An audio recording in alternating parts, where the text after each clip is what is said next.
Hey, we're Mansionair and we're here chatting with Milky. I think we've evolved as collaborators.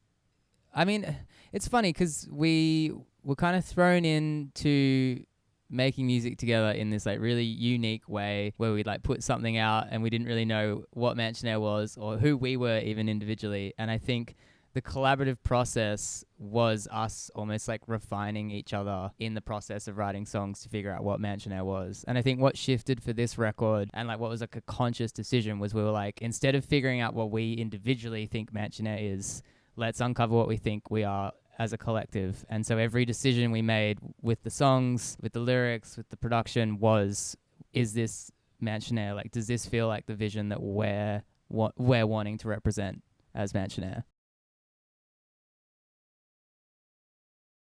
I think everything was like written quite a lot to visuals, which really helped for us. Like we had, a screen on in the studio that was constantly just playing visuals that were pretty similar to what ended up being the artwork for the record. And I think that helped anytime we got a bit lost or a little bit like, oh, I'm not sure what this song needs or this moment needs. It would be like sort of watching the TV and being like, does that fit? Does that connect to what I'm seeing? And I think that was really helpful as like a guiding light. Sometimes like YouTube just flicks up an ad, be like a vision, like a sunset, and then it would be like prescriptions. So just we'd set like those videos that are like 8-hour loops of like cityscape, at night. So there's a lot of like that sort of stuff. I think too, like a lot of what we were doing was we were writing in places that felt like our music could be played in. So like we were working out of like, beach villas, and like when we weren't in like a dark studio room, we were like in an environment that we would want to hear the music that we were making. And I think that kind of helped keep us on track to go like, would I listen to this lying down on a beach chair at a beach club, or would I listen to this like out at a venue like a warehouse rave or something? And I think those kind of locations and like uncovering place was kind of where we were kind of driving a lot of inspiration from outside of the visuals. I feel like every time we love to think we have a formula, but then every time it's just like, this is the structure, this is how we're going to do it, we're going to spend this much time writing, and then we're going to go in and record, and then it just turns, always 3 albums in, just turns into like hodgepodge, stick together, fixed with duct tape. Like we always think we got a hack. It's like, we've worked it out, guys. Yeah, this is it. And then it's just like some other new way will come in, and we're like, oh, what about that? Oh, shiny and new. Yeah, we were like at the end of towards the record, working out what actually ends up on the album.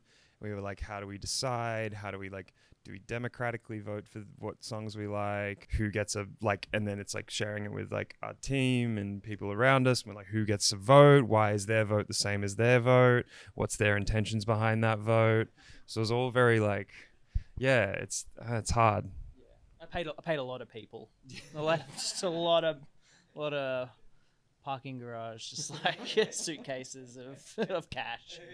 Get my votes through. On this record, I think it's all from this period, unless But we've had that experience a bunch. Like on the last record, we had 2 songs that turned into one song we did with Nombe called Guillotine. That was a song that didn't make our second record, and then we had another song with Dom Dollar that was meant to go on our second record and found a life after it. So I think we're big believers in that. I think it's like, especially because we're writing a big album where it's like, write like 40, 50 songs, and then they sort of all, then maybe they don't make sense for this album and this story, but they'll find a home somewhere else. It seems to be pretty pretty consistently doing that. Yeah, I mean, I think working with other people and on different projects further consolidated what we loved about our band and like what works for us. And I think when you're working with new people and other projects, I think it's like it gives you a little bit of brain space to kind of think about, oh, what do I artistically think in this? And then often because you're working with somebody else for their project, your artistic vision sometimes isn't aligned with theirs. And so you go like, oh, I would have done this. And I think what was really nice is we opened up our creative world a little bit more and collaborated and kind of learnt new things. And like in doing that, I think figured out, oh, actually I really liked when Alex would suggest that in the project and when we're working on songs, or like you learn and you remember like the moments of creativity in collaboration that like you lack as a skill that I think you find in, like, I've definitely found that in this project is like, oh, I really love the way the guys like have insight into something that I might have been afraid to do, or like, and just trusting that process. And I think having the experience of being in a band for 12 years together is like, we know our strengths and weaknesses, and we're also growing at the same time.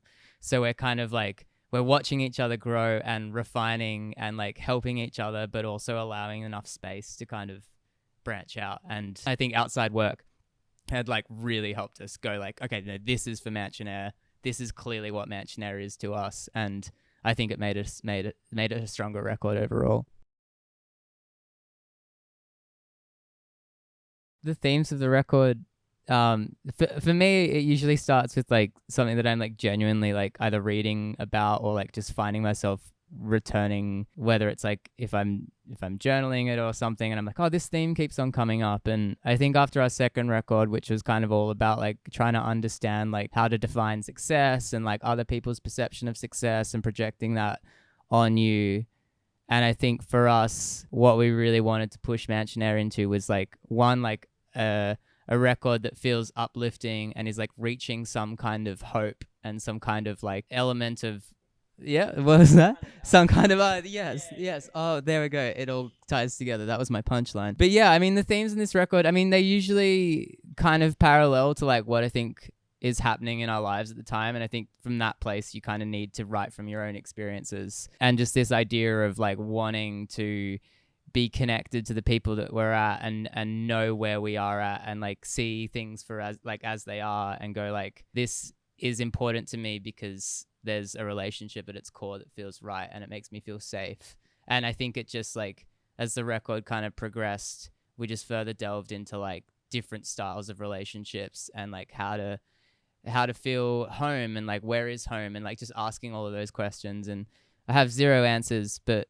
maybe I guess the through line is that, again, just that kind of willingness to kind of try and show up for the present moment. And that practice is kind of, I guess, what this album is about. I'd maybe go Orbit. I think that song sums up new Mansionair and old Mansionair kind of just like in a nutshell, in some circular, I just can't think of the word for it, some circular kind of thing going round and round. Yeah. But yeah, I'd go Orbit, I think. I think it's, yep, that's my pick. And I've been thinking about this a bit. I think it's On Your Side because it was a new style of lyric writing, I think, for us as a band. And like, I think there's not enough songs about friendship and how you are there and want people there for you in like moments where you're like kind of, I don't know, in joyful moments or when you're like feeling down. And I think that song really speaks to just like the beauty of a great friendship. And it's just a song that I feel really, really proud of. And that's probably where I would point them. Yeah, I think it's a song called The Way You're Moving Me.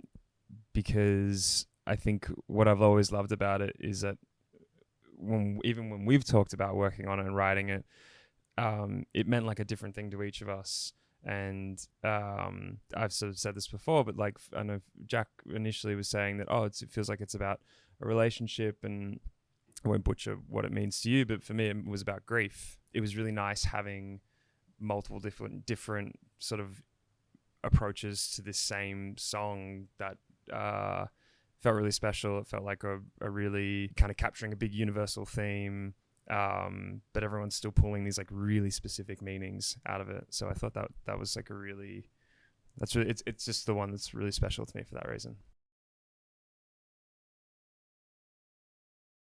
I really like the opening of the record, Heavyweight. There was like a version of that song that exists that's like a 4-minute version, but the intro bit, which if you hear, it's like these like massive horns and this like sort of end of the world kind of feeling.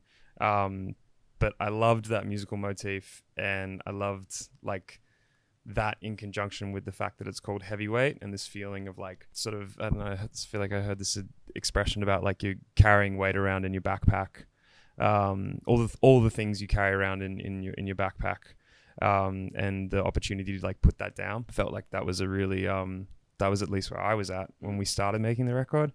And to me, I wanted that to sound scary and grandiose and beautiful and cinematic and all that sort of stuff. And I feel like that's what that feels like for me. And that sort of piano motif, or the chord motif, I feel like is really really love that. I will second that too, because I think like there's only so much words can convey, and I think what makes that song such a powerful intro and sets up the rest of the record is that like it really does go like, oh okay, like we're gonna like get into some shit here, like we're gonna like tear this open and figure out like, oh, what's going on in here. And I guess kind of like maybe to bookend it on the other side, there's a lyric that I'm really proud of that we wrote called it's in the last song called Atlas, and it's the alchemy within your warm embrace. And I think for me that lyric kind of really sums up I guess the pursuit of the record, and what we were trying to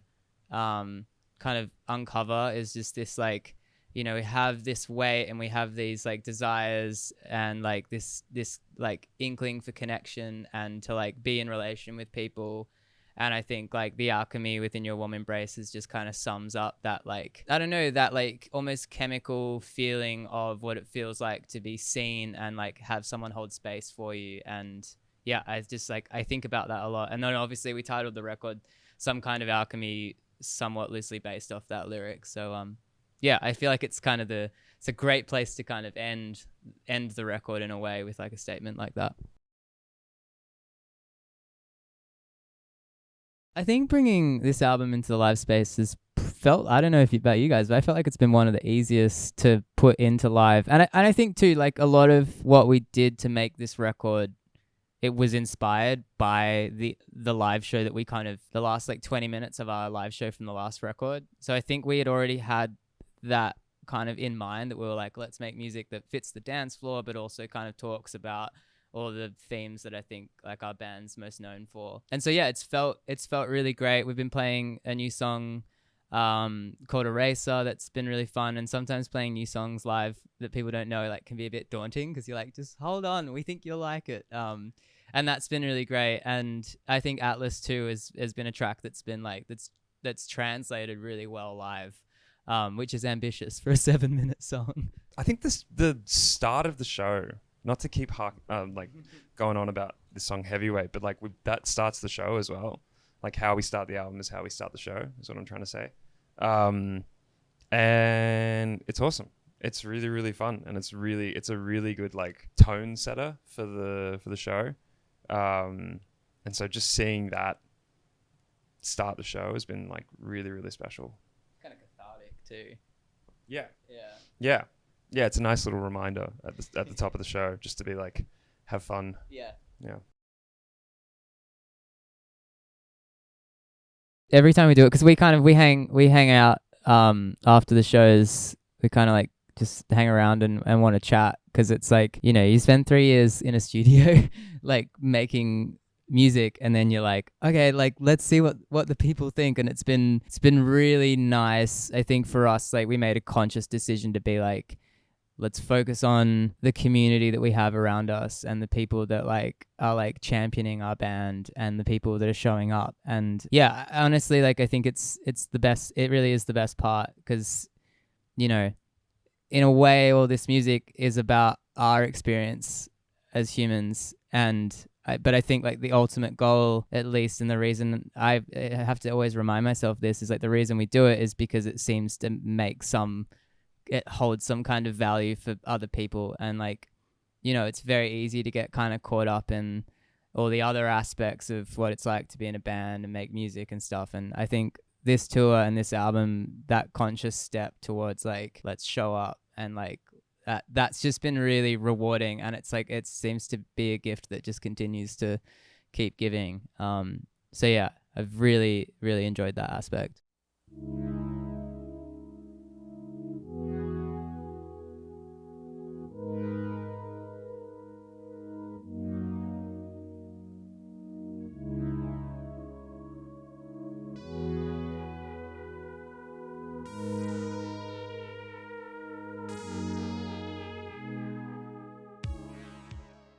I'm going to say Portishead. Jamie XX. Maybe as a band in Rainbows. Yeah. Shrek 2. Damn it. That's the clip as well at the start. You know what I mean? What about Place Beyond the Pines? Place Beyond the Pines, Lost in Translation, or what's the other one? What's the other one we really like? Not Eternal Sunshine, but something like that. Am I going to remember the lyrics to the song that I forgot last week? Miley. Probably would have been a Chili Peppers song. Must have been. I can't think of what it would be, but it'd be something like that, surely. Kings of Leon.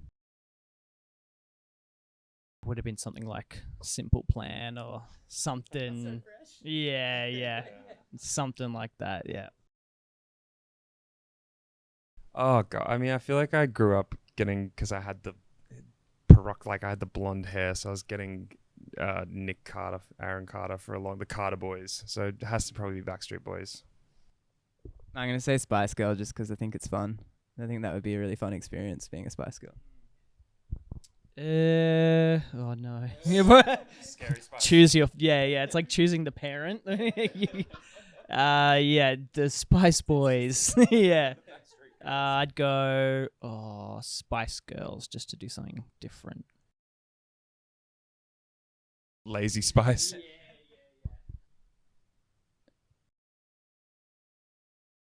We've never played the Enmore Theatre, and because we've played the Horden and like some other incredible venues in Sydney, but yeah, that venue, hometown show, such a beautiful room, Enmore Theatre. I hate karaoke, but maybe because it's too closely related to what I do. I feel like I'm historically bad at picking karaoke songs because they'll be too niche and like the room won't get involved with it. I'll be like, let's do, this really stupid song, and then everyone will be like someone will come over and do the let's move on to Avril Lavigne. Yeah. Actually, I'm with you, Avril Lavigne, though. If it was a life or death situation, you'd pick Avril I Lavigne. think so. I'm with you. Great track. Oh, true. I thought you said you were with me, as in you agreed with I me. am with you. Thank you. I'm with you. Yeah, no, that's a good song. Do you have one? No. Anything from Shrek 2 is yeah. Who's got the most monthly listeners? We'll do Ariana Grande. I'll lock it in. We're obviously huge Radiohead fans because I think who isn't?